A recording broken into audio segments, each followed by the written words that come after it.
Hello friends, आप सभी का पलेरा कंपटीशन एकेडमी में हार्दिक स्वागत है। आज हम लोग यूपी पीजीटी और यूजीसी नेट के लिए 30 महत्वपूर्ण क्वेश्चन डिस्कस करेंगे जो यूजीसी नेट परीक्षा में बार बार पूछे गए हैं और यूपी पीजीटी में भी बार बार क्वेश्चन पूछे गए हैं। देखिएगा, जो हमारा सबसे पहला क्वेश्चन है, गंगा सिंधु के मैदान का उर्वरक होने का क्या कारण है। सबसे पहला क्वेश्चन, गंगा सिंधु के मैदान का उर्वरक होने का क्या कारण है। ऑप्शन आपके पास है, उसकी खारी परत है या ज्वालामुखी मलबा फैला हुआ है, कायमित शैली है या परिवहत जलोढ़क है। मतलब बह के आने वाले जलोढ़क हैं, उसमें कई सारे मिनरल्स मिले होते हैं। तो हमारा जो राइट आंसर जाएगा वो डी ऑप्शन के साथ जाएगा। डी ऑप्शन राइट आंसर होगा। तो परिवहत जलोढ़क हमारा राइट आंसर होगा। आपको ध्यान रखना है, गंगा सिंधु के मैदान में जलोढ़ मिट्टी का ही विस्तार फैला हुआ है और पूरे भारत में सबसे ज्यादा जलोढ़ मिट्टी ही पाई जाती है, जो लगभग 42 से 45% क्षेत्रफल को कवर करती है। उत्तर भारत में और भारत के तटीय प्रदेशों में सबसे अधिक जलोढ़ मिट्टी का विस्तार है और हमारे देश की सबसे अधिक उपजाऊ मिट्टी भी जलोढ़ी मिट्टी है। सेकंड क्वेश्चन जो हमारा है, निम्न में से कौन सी पौधे में काष्ठ नहीं होता। निम्न में से कौन सा एक पौधा है जिसमें काष्ठ नहीं होता। तो पौधे में जड़ी, जो हमारा बी ऑप्शन जाएगा वो इसके साथ जाएगा। जड़ी में काष्ठ नहीं होता, बाकी का सभी में काष्ठ होता है। लियाना में काष्ठ होता है, झाड़ी में काष्ठ होता है और वृक्ष में भी होता है। तो राइट आंसर जो होगा हमारा वी के साथ जाएगा। B is correct answer. Second question है, किस राज्य में सिंचाई के लिए नहर प्रणाली की सबसे अधिक लंबाई है। हमारे देश में सबसे बड़ी नहर ये पूछा जाता है और हमारे देश में सबसे ज्यादा नहरों की लंबाई वाला राज्य पूछा जाता है। तो हमारे देश की सबसे बड़ी नहर इंदिरा गांधी नहर है, जो 649 किलोमीटर लंबी है। कितने किलोमीटर? 649 किलोमीटर। लेकिन इसमें क्वेश्चन में पूछा गया है सबसे किस राज्य में सिंचाई के लिए नहर प्रणाली की लंबाई सबसे अधिक है। तो हमारा ऑप्शन जाएगा बी आंसर के साथ। B option is correct answer होगा। यूपी में सबसे अधिक लंबाई या नहर प्रणाली की लंबाई सबसे ज्यादा है। सेकंड जो क्वेश्चन है हमारा, निम्न में से कौन अंतरराष्ट्रीय प्रवास के लिए एक प्रवासी कारण है। देखिएगा, कौन सा ऐसा स्रोत है या प्रवास के लिए उत्तरदायी है जो अंतरराष्ट्रीय प्रवास के लिए महत्वपूर्ण है। आंतरिक संघर्ष सबसे पहला ऑप्शन है हमारा। अत्यधिक स्वतंत्रता, विदेश में अधिक पारिश्रमिक, अत्यधिक सुरक्षा। तो आपका जो राइट आंसर होगा हमारा सी ऑप्शन के साथ जाएगा। विदेश में अधिक पारिश्रमिक होने के कारण ये अंतरराष्ट्रीय प्रवास का कारण बना हुआ है। तो C option is correct answer होगा हमारा। ध्यान रखिएगा, ये यूजीसी नेट परीक्षा में पिछली बार पूछा गया क्वेश्चन है। सेकंड क्वेश्चन की ओर हम लोग बढ़ेंगे। व्यापारिक पैमाने पर पशुपालन विकसित हुआ है। देखिएगा, जो बड़े पैमाने पर और व्यापारिक पैमाने पर पशुपालन विकसित हुआ है तो वो कौन सा प्रदेश है उसमें विकसित हुआ है। मानसून है, सवाना है, साहिल है या पैरीज और स्टेपी प्रदेश है। तो ये हमारा डी आंसर के साथ जाएगा। राइट आंसर पैरीज और स्टेपी प्रदेश, इसका जो राइट आंसर है डी ऑप्शन के साथ जाएगा। इसमें सबसे अधिक पशुपालन का विकास हुआ है। सेकंड क्वेश्चन जो है हमारा, मंगोलियार्ड प्रजाति प्रमुख रूप से पाई जाती है। देखिएगा, वैसे देश 22 मंगोलियार्ड पाए जाते हैं चाइना में। कहाँ पाए जाते हैं? चाइना में। और वहीं पर इनका पूरा वंशज, पहले मंगोलिया वंश भी निवास करता था, जिसके चंगेज खान सबसे बड़े वंशज हुआ करते थे, बड़े प्रसिद्ध लीडर रहे हैं। तो हमारा क्वेश्चन जो है, मंगोलियार्ड प्रजाति प्रमुख रूप से पूर्वी एशिया में पाई जाएगी। हमारा राइट आंसर डी ऑप्शन के साथ जाएगा। पूर्वी एशिया इज करेक्ट आंसर होगा। तो हमारा डी के साथ सही आंसर होगा इसका। कौन से क्षेत्र से मीथेन गैस की व्यापारिक दोहन, यहां पर दोहन होना चाहिए, दोहन की अत्यधिक संभावना है। कौन सा ऐसा क्षेत्र है जहां पर मीथेन गैस की व्यापारिक दोहन की अधिक संभावना है? तो हमारा जो राइट आंसर जाएगा वो गोदावरी बेसिन के साथ जाएगा। गोदावरी इज राइट आंसर होगा, तो सी ऑप्शन के साथ करेक्ट आंसर जाएगा। सेकंड क्वेश्चन है हमारा, किसी भी देश की जनसंख्या वृद्धि के लिए किस प्रकार का केंद्रीय मापन उपयोग होता है? देखिएगा, कोई भी देश अगर जनसंख्या वृद्धि कर रहा है तो कौन सा केंद्रीय मापन उपयोग होता? गणितीय माध्य होगा, माध्य होना चाहिए यहाँ, हार्मोनिक माध्य, जियोमेट्रिक या मध्यिका। तो हमारा जो राइट आंसर होगा गणितीय माध्य होगा। A answer is correct answer होगा इसका। सेकंड क्वेश्चन हमारा, राष्ट्रीय दूर संवेदी संस्था, ये क्वेश्चन बार बार छोटे एग्जामों से लेकर के बड़े एग्जामों तक पूछा जाता है। राष्ट्रीय दूर संवेदी संस्था कहाँ है?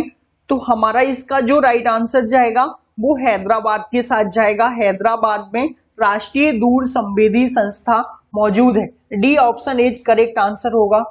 मंगोलिया जनजाति पाई जाती है। देखिए, हमारे भारत के राज्यों के ऑप्शन वाइज दिए गए हैं।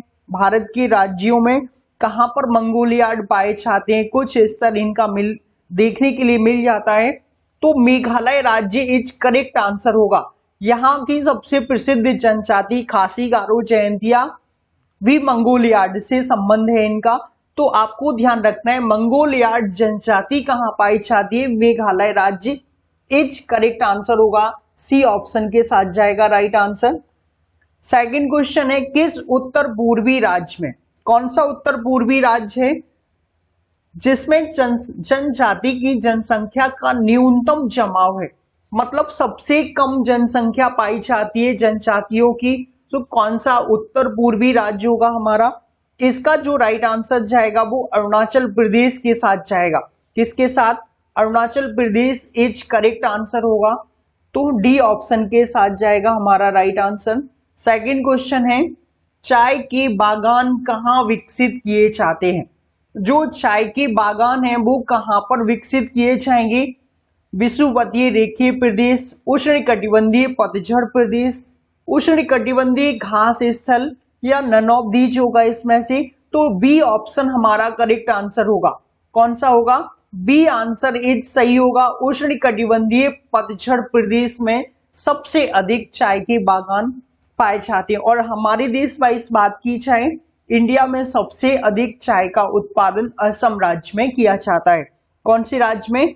असम राज्य में, ध्यान रखिएगा। सेकंड क्वेश्चन है, साल और टीक सामान्य रूप से पाए जाते हैं। मतलब कौन से वन है साल और टीक? तो मानसून वन है, मानसूनी वन है। B option is correct answer होगा। मानसूनी वनों के तहत साल और टीक आते हैं। तो आपको ध्यान रखना है, साल के वृक्ष मध्य प्रदेश में भी पाए जाते हैं लगभग 11-12%, और एमपी में दूसरे नंबर पर सबसे अधिक साल मध्य प्रदेश में पाया जाता है। सेकंड क्वेश्चन है, विश्व में खजूर का निर्यातक देश कौन सा है? विश्व में सबसे ज्यादा खजूर निर्यातक देश कौन सा?